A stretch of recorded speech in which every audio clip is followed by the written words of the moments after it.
This episode of the podcast is a love letter to myself.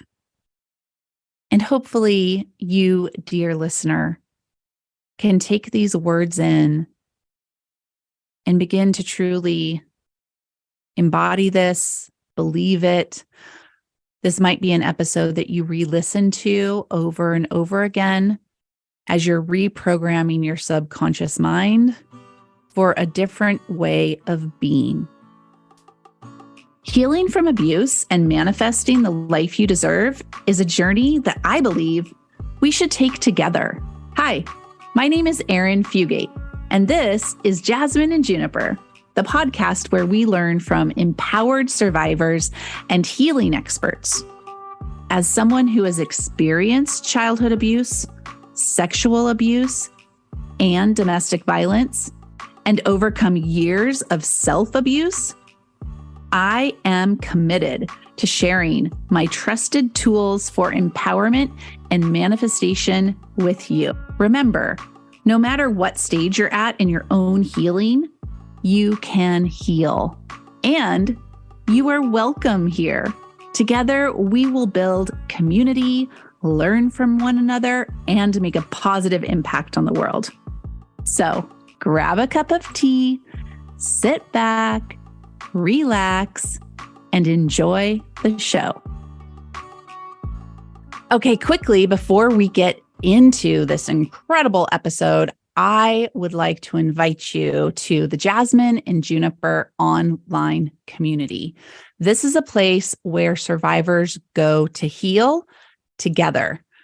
We have amazing resources for you and a private Facebook community with weekly community hours. Just swipe up in the show notes and click the link so you can learn more. I would love to connect with you over there. Here's the setup. I was raised in a spiritually abusive community, a cult. And in that cult, I was essentially labor trafficked, which meant as a young girl, as early as 11 years old, I had very intense work duties.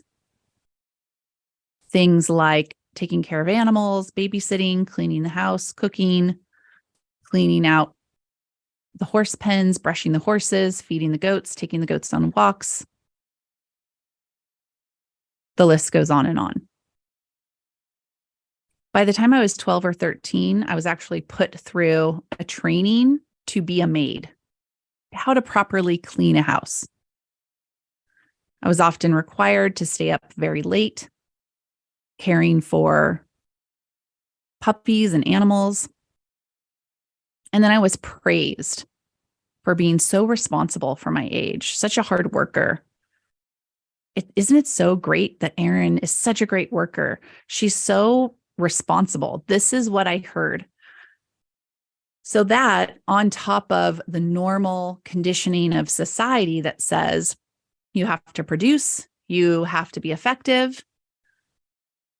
Women need to be beautiful. They need to take care of their husbands, their kids. They need to be a great mother, a great friend, and they have to have a powerful career to prove that they have a place in society. So all of this was compounded. That combined with probably a natural side to my personality where I like to get things done. I like to be effective. I like to achieve.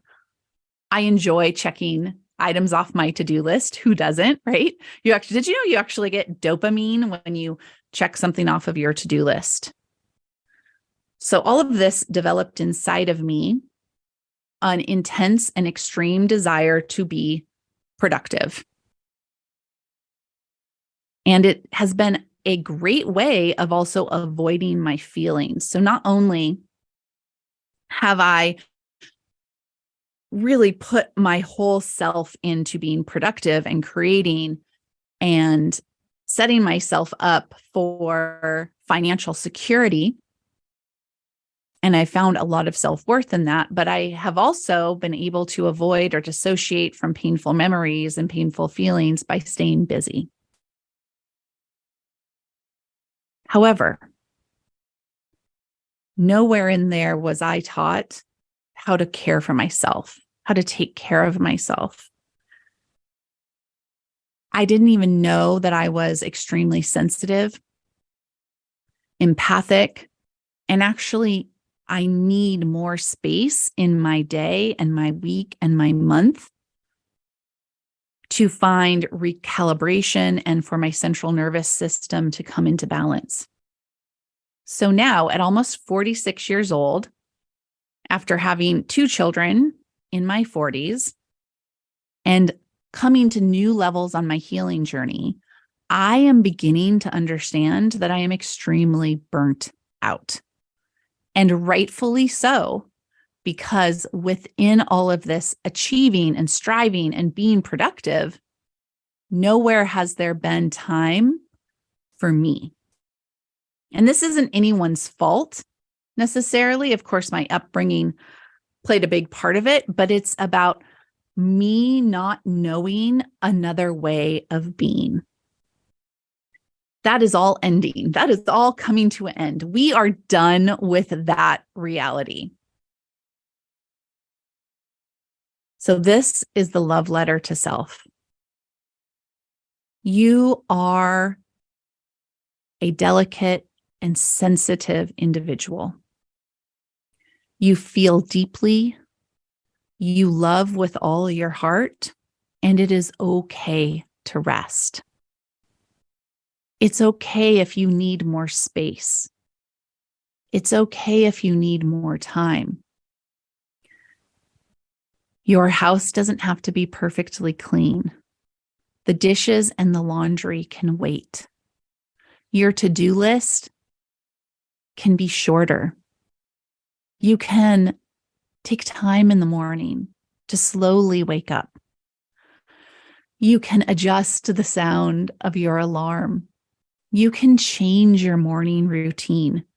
You can tell the people in your life what you need to flourish. You can pay attention to what your body's telling you.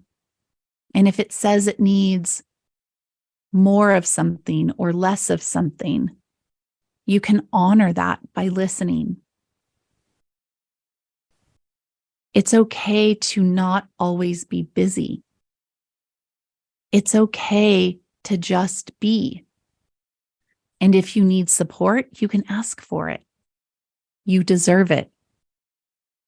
The people in your life should and need to respect your boundaries. The people in your life should honor what you need. You are safe to communicate your needs to those around you. And if they are the right people for you, they will respect it. And if they are the wrong people for you, they will fall away. And you are worthy and deserving of being supported in your life. You are worthy and deserving just because you're alive. The only item on your to-do list today is to be alive, to live this life, to look around and experience this life. It doesn't matter if your house is clean. It doesn't matter if you've produced anything incredible today. The only thing that matters is that you're listening to your own needs and that you're caring for yourself and that you are expressing what you need to others around you. Yes, this is different than what society believes, and it's okay to rewrite that programming. You can be an agent of change. You can change the culture by beginning with your own home, your own body first, then your home, then your family, then your community. You get to set the standard. You get to set systems of support in place so that you can fully thrive. It's okay to take a deep breath. If you need a break, it's okay to take a break. Remember to drink water and move your body and speak kindly to yourself. Pull out your tools like aromatherapy, meditation, yoga, journaling. It's okay if your circle gets smaller. It's okay to say no to people, especially if saying no to someone means you're saying yes to yourself. We can rewrite this programming. We don't have to do it the same way that it's always been done just because that's how it's always been done. Culture can change as we change. And as we cultivate this for ourselves, we will cultivate it for future generations. I am safe to have my needs met. Okay, my loves, I hope this helps. I hope you listen to this over and over again and really affirm for yourself all of these beliefs. Let's end hustle culture. Let's change the perception that we must produce to be of value. And let's start looking around at the world and seeing all the beauty that exists, the beauty we're missing because we're always rushing to the next appointment or the next thing. Let's be right here, right now, in our body, in our environment, and allow healing to take place. Thanks for listening to Jasmine and Juniper, the podcast that explores healing from abuse and manifesting the life you deserve. If you know someone that is struggling, share this episode with them and be their beacon of hope. Together, we can make big changes. Remember, you can always connect with me in our community at jasmineandjuniper.com/connect. That's Jasmine like the flower, A-N-D, juniper like the tree.com/connect. I put resources there and ways that you can reach out for support. Please remember that you're not alone. We are on this healing journey together, and we're just taking it one step at a time.